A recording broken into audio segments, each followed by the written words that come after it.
magandang araw sa inyo. Andito na tayo sa segment na lihim na liham. Kung ikaw ay may sikreto na gusto mo na ikwento pero nahihiya ka pa, andito lang ako, Papa L. I-PM mo lang ako at ako ang magkukwento dito sa lihim na liham. And bago ko simulan, hindi naman po kailangan na usapang SEX yung inyong ililihim sa akin. Anything. Tulad ko, ewan ko kung may nakapanood sa inyo nito, bibigyan ko lang kayo ng sample. Kahit na napanood na nung iba, uulitin ko lang. Paano ba mag-buy ng cup? mamaya. Oh yeah, watch mo sa Watch mo sa YouTube ko pag yung or sa Facebook. So yun nga, nawala tuloy ako. See, yun yung point ko. Kaya po hanggat maaari hindi rin ako nakapagbabasa ng mga comment. Pasensya na. Yun, yung lihim na liham ko noon. I wanna start it like I did start it. Wala pa kayo kasi noon eh. Ang kwento ko, ang tatay ko meron siyang kaisa-isahan. Ayan. Kaisa-isahan. Sa Tagalog, sa English is one and only. Ayan. Na kwintas, na ginto, tunay na ginto. So, syempre ako, college, like second year college, PUP yung school ko, Santa Mesa, nag-jeep lang po ako. Ayan, biyaheng Santa Mesa, Cubao Stop and Shop, parang Cubao Stop and Shop, mga patok na jeep. So, to make the story short, nahablot po yung kwintas ng tatay ko na nag-iisa. Hindi po nila alam na isinuot ko kasi sa tatay ko yun eh. So, ang nagregalo po nito sa tatay ko is walang iba kundi ang nanay ko. So, hinahanap po nila to, pinagbintangan pa yung nanay ko na baka daw isinangla ng nanay ko, ganito ganyan, nag-away pa sila, pinagtalunan pa nila. And then like last 2022, that's the first time na inamin ko nasa YouTube ko po yun, inamin ko sa nanay ko na yun yung ganun yung nangyari. So something like that, it's a lihim na liham, di ba? Like yung ikinuwento ko sa inyo na it's a lihim, matagal kong nilihim pero now is the time na alam ko matatanggap na, or past is past kumbaga. So ayun yung istorya nung doon nagsimula yung lihim na liham. And then all of a sudden, yun nga, may nag-send sa atin ng about the relationship, yung mga tagong relasyon. And syempre, hindi naman natin kayo papangalanan. So ikukwento natin, manghihingi tayo ng opinion ng iba't iba or ng mga manonood or makakapakinig nito. And syempre, kung ikaw yung letter sender, ano man yung bigay nila opinion, that's their opinion, 'di ba? Sa kaunang-una, tapos naman na yun eh. Naikwento mo nga kasi handa mo nang ikwento ang iyong sikreto. And then, so going back. Ready na ba kayo? May kape na kayo? Simulan na natin ang ating lihim na liham. Dear Papa L, hindi ako magaling mag-English. Kaya sa'yo ako sorry. Alam ko pangit yung natatawa ako kagad kaso iba yung dating nung kanyang mensahe. Ulitin ko Dear Papa L, hindi ako magaling mag-English. Kaya sa'yo ako sumula. Parehas tayo, di ba? Parehas tayo hindi magaling sa English. Anyways, pag sa Reddit kasi, ayun yung paliwanag niya. Pag sa Reddit kasi, kailangan English. Parang, am I the a-hole ito? May isang pangyayari sa buhay ko na naganap, medyo nakakahiya. Kups ba ako kung pinadala ko sa asawa ng BF ko ang screenshots ng mga naging usapan namin? Wait. Pwedeng pakishare? Ay. Ito po yung introduction niya. So, kung may kakilala po kayo na nakakaranas na ganitong pangyayari, mapa sila yung Mrs. or kilala nyo na Mister na ganito ang ginagawa, bago natin simulan, Tap the screen. And ngayon ko lang to gagawin. Share the live. Tangina. Sorry guys. Sige. 2 minutes. Please share the live. Ulitin ko ha. Doon sa mga nandito ngayon, kung may kakilala kayo na ang topic ng ating lihim na liham, ng L na L, kupal ba ako kung pinadala ko sa asawa ng BF ko ang screenshot ng mga naging usapan namin? Grabe, ang bigat. Hindi, kasi po hindi ko talaga binabasa. Hindi ko binabasa yung kung ano man yung pinapadala sa akin lihim na liham para sabay-sabay tayo na makaintindi at namnamin natin yung kanilang lihim na liham. Ayan, mukhang si EJ mukhang napadala lang dito si EJ saka si Nikki Lynn. Welcome sa inyo. It's either kung lalaki yung bagong pasok ngayon, may nagpadala sa kanila, may nag-share sa kanila ng live natin, pwedeng pag lalaki, siya yung gumagawa nito. Kapag babae, siya yung pinadalan. Kawawa naman. So, ayan. One more minute, please. Interesting lang, hindi dahil sa akin, hindi dahil sa lihim to. Ayan, makinig kayong maigi. So, game. Ulitin ko, lihim na liham. Dear Papa L, hindi ako magaling mag-English, kaya sumulot ako sa'yo kasi pag sa Reddit, kailangan English. Parang am I the a-hole ito? May isang pangyayari sa buhay ko na naganap. Medyo nakakahiya. Kupal ba ako kung pinadala ko sa asawa ng BF ko ang screenshots ng mga naging usapan namin? Huwag niyo muna akong husgahan sa tanong kong yan. Sana mapakinggan nyo buong istorya namin. Tinatago ko siya sa pangalang Jake. At ako naman ay magtatago o magkukubli sa pangalang Mariel. Isang babaeng hindi katangkaran at sabihin na natin na medyo bigatin. Hindi ganoon kataas ang kumpiyansa ko sa sarili ko. Hindi rin ako ligawin. Dumating sa buhay ko na akala ko natagpuan ko na ang tunay na pag-ibig ko. Nakisama ako sa lalaking akala ko ay sagot na sa aking dasal. Sa pangarap ko lang naisip, gwapo, matipuno, matangkad, jackpot kung tutuusin. Dahil sa napakaganda ng anyo niya, binaliwala ko ang lahat ng red flags na nagsusulputan. Iba talaga ang nagagawa ng pag-ibig. Akala mo inanesthesia ang utak mo at parang naka-jutes araw-araw ang puso. Masaya kahit puro dusa na sa paligid. Kahit batugan ang ex ko na itago natin sa pangalang Mark, masaya pa din akong ibigin siya. Tingin ko napakaswerte ko na kung tutuusin na nagka-partner ng gwapo.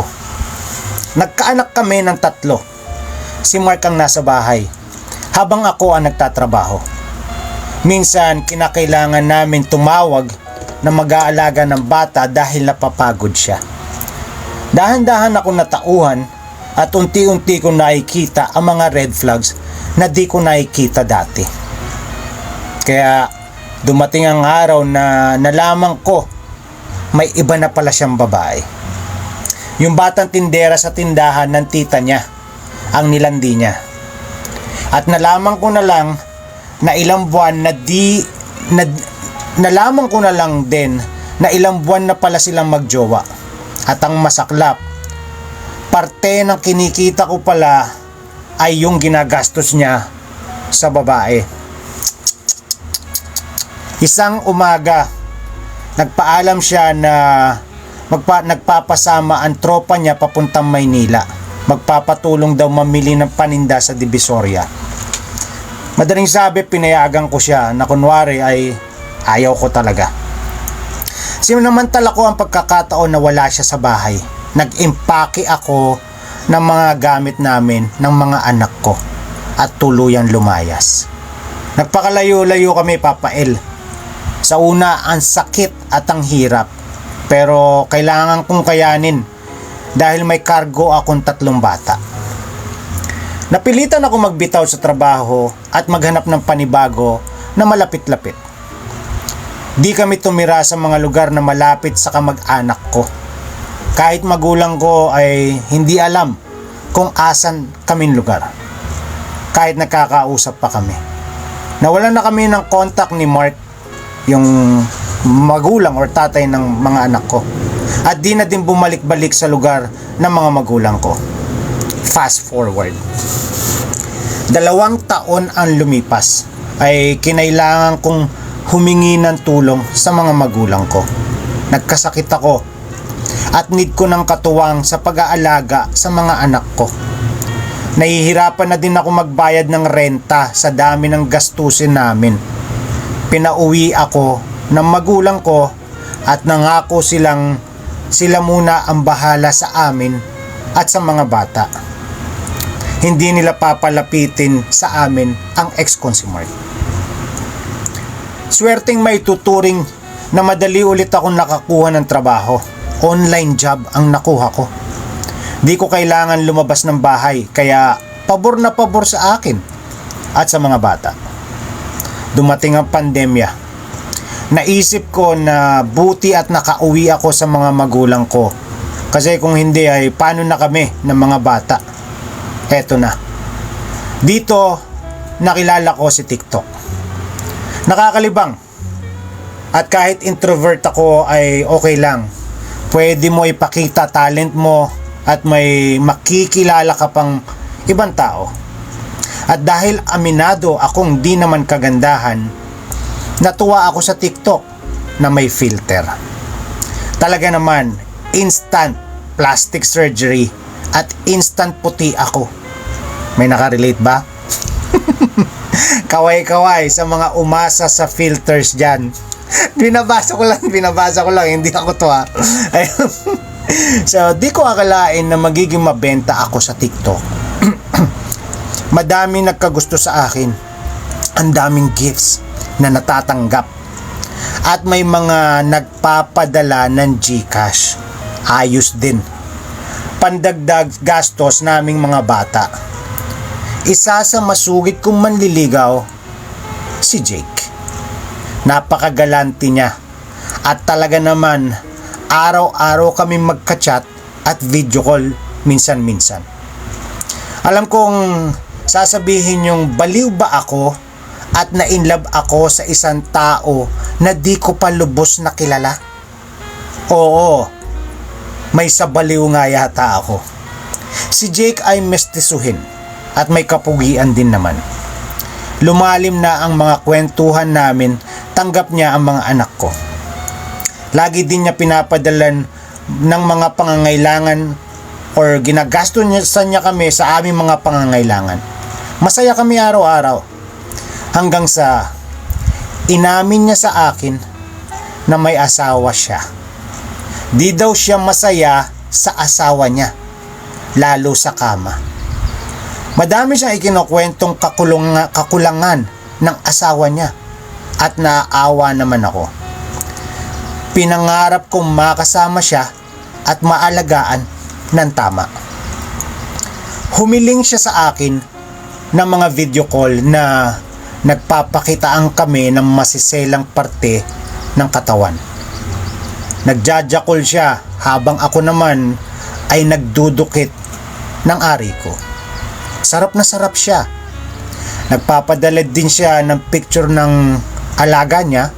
Ako naman ay nagpapadala ng picture na nakahubad. Lalo siyang sumaya sa relasyon namin. Minsan, may pinapadala siyang mga larawan na mga gusto niyang gawin sa akin. Ako naman ay L na L, lalo sa kanya. At napakatagal na din ang huling nagalaw ang pagkababae ko.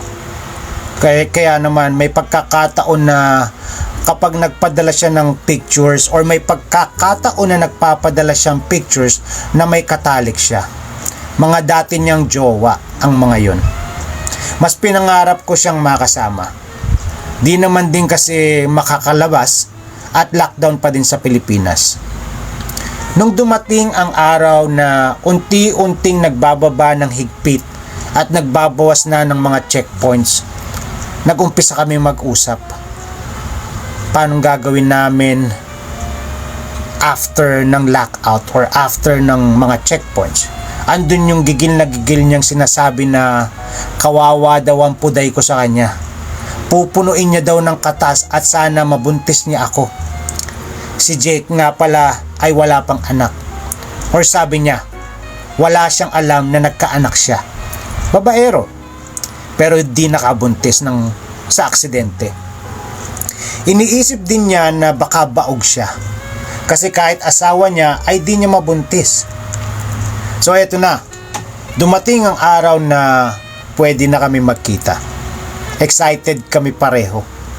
Napag-usapan naming susunduin niya ako 2 weeks from now at magbabakasyon kami sa Batangas. Nasasabik siya mag-beach. Dumating ang takdang araw pero di kami natuloy.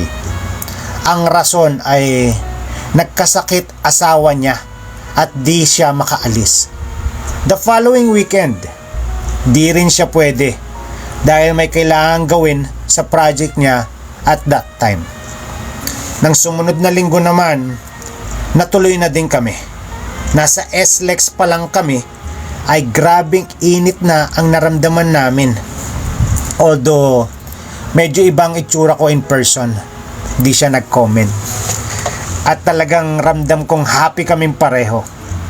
Nag-stop over kami sa isang gasolinahan para umihi at bumili ng mga snacks. Magkahawak kami ng kamay habang naglalakad. Pag nakapila kami, inaakbayan niya ako at bahagyang hinahalikan sa ulo at sa pisngi. Labis-labis ang kaligayahang nararamdaman ko. Hiram na sandali. Ito lang ang alam ko. Pero ang tagal kong di nakaramdam ng gantong pakiramdam. Hindi tama.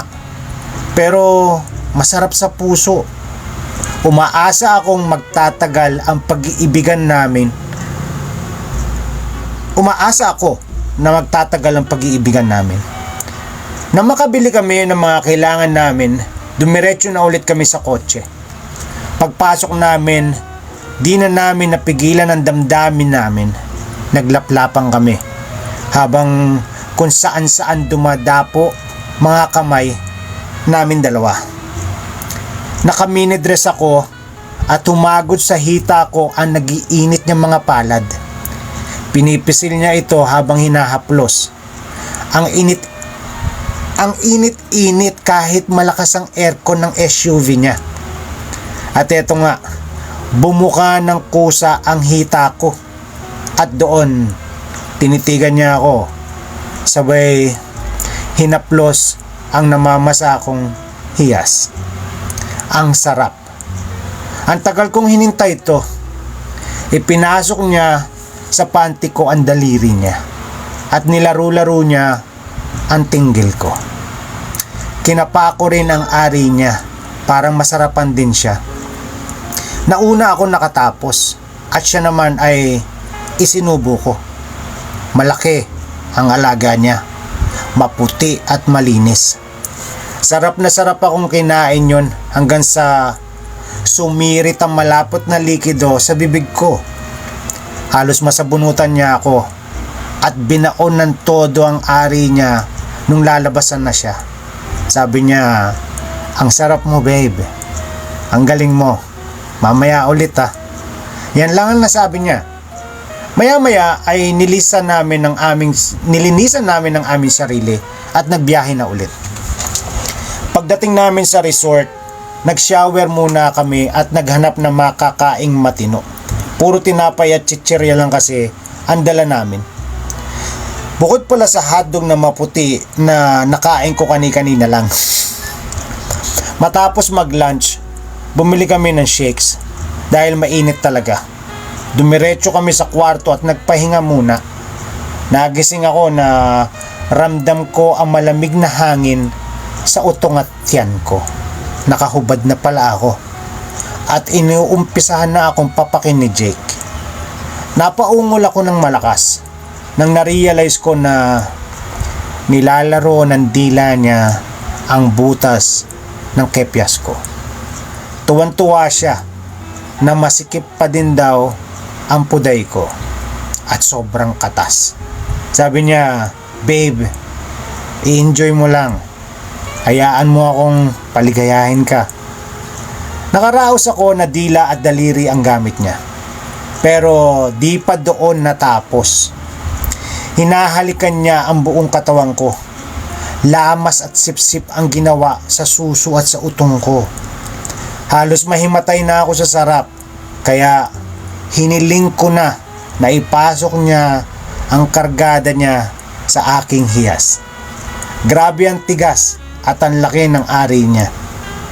Ipinasok niya yon, ibinaon ng ubod ng sagad. Napasigaw ako sa sarap. Alam niyo yung sigaw na pabulong. Magdamag naming pinagsaluhan ang bawal na sandali na yan. Kinaumagahan, masakit ang puday ko. Sa daming beses naming magtalik at minsan ay madahas niya akong iniiyot. Before lunch ay umalis na kami. Naghanap ng makakainan along the way. Nakarating ako sa bahay na punong-puno ng kaligayahan ang puso ko. Ninamnam ko at inaalala lahat na naganap sa aming magdamag. Napangiti na lang ako. Masaya din mga anak ko dahil ibinili niya ng madaming pasalubong ang mga ito, pati ang nanay at tatay ko nga eh. Nang makauwi siya sa bahay nila, tuloy ang pag-chat namin. Nag-live pa kami magkasama nung gabi. Kasama ibang friends namin, tuloy ang ligaya. Ilang buwan kaming ganyan. Mag-out of town, walang humpay na dikdigang, baunan, pumpyangan ang naganap. Nung pa2 taon na kaming magkarelasyon, may isang tropa ang tumawag sa akin.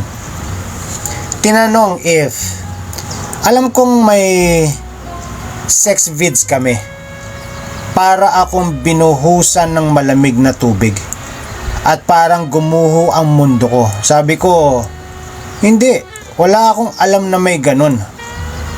Pagpalatulog ako, sineset up niya ang phone niya para makunan kami sa akto ng pagtatalik.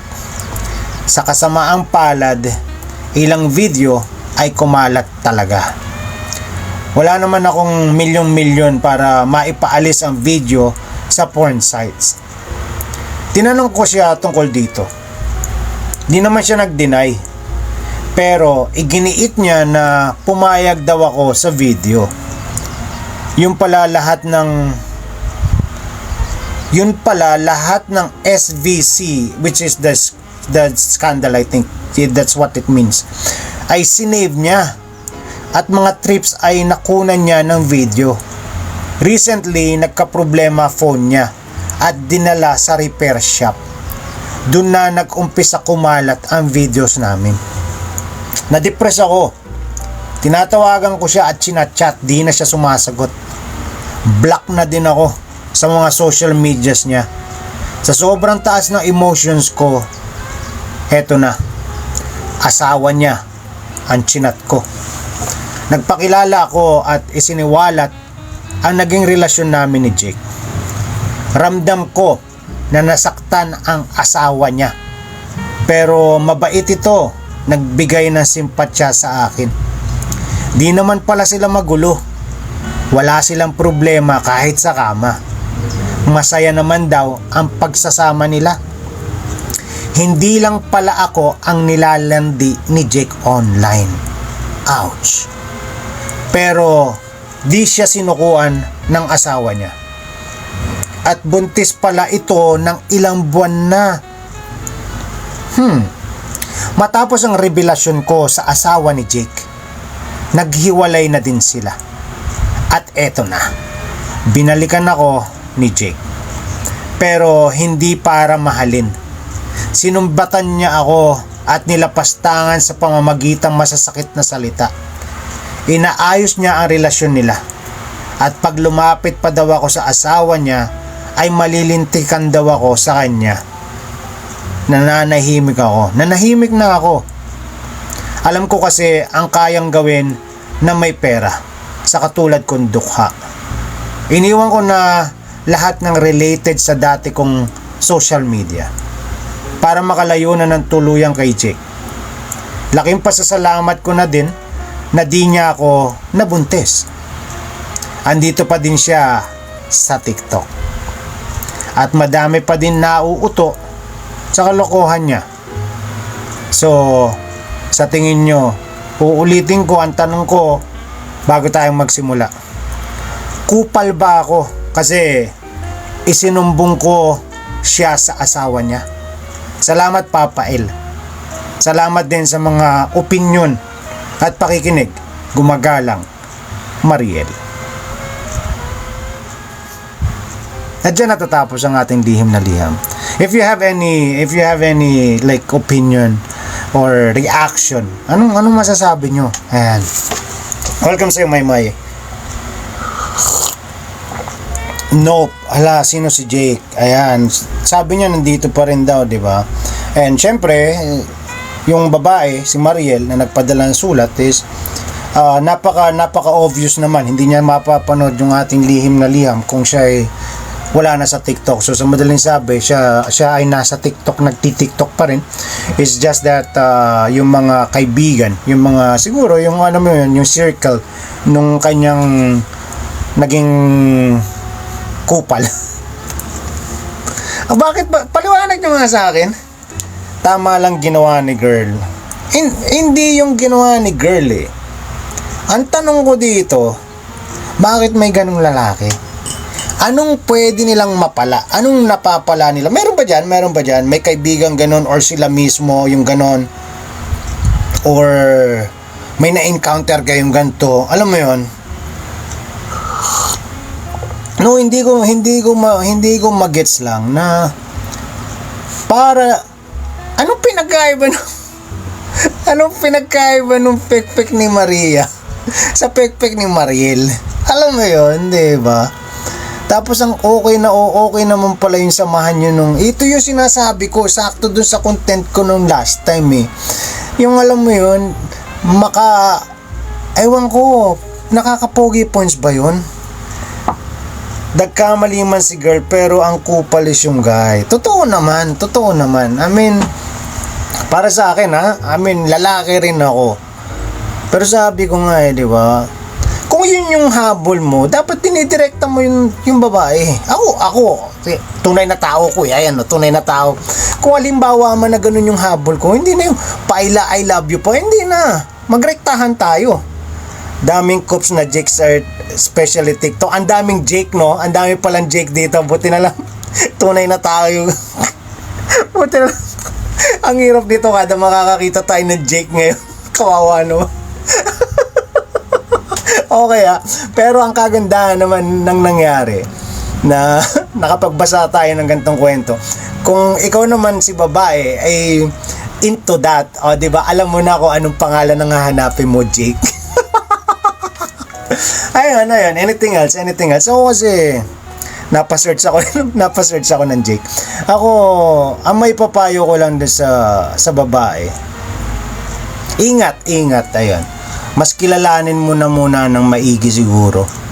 Yung sa bagay, hindi ko rin siya masisi kasi parang para sa akin it's a rebound alam mo yon. Yung tapos pandemic pa. 'Di ba? Yun nga may kasama ka sa buhay nakakaburyong is nakakaboard. Yun yung ganun nakakaboard na siya pa nakakatapos lang ng makipaghiwalay, 'di ba? So pagkatapos niya makakita siguro ng kurso natin niya, yung kagad yung naisip niya. Basahin ko lang to. Merong kuya merong kuya at sa video yung ang ginamit para makuha ang ginastos niya at sobra pa ang kukunin. So hindi blackmail to, di ba? So parang nagamit niya yung video. Shoutout daw sa Jake. So nakuha niya yung video, ginamit niya para parang hindi naman maperahan, para parang Eto na yung Daños Pervicius mo. Tama ba yung intindi ko? Kaso si Mariel takot siya sa mga ganyan eh. Mas pinili niyang manahimik, which is good. Kaya nga ang payo ko na lang sa kanya is mas maging masuri ka na lang. And then sinabi ko rin to minsan dun sa isang naka-getting to know you ko, wag mo hanapin yung magmamahal sa iyo kung saan darating yan. Mag-focus ka dun sa mga mahal mo, which is yung mga anak mo.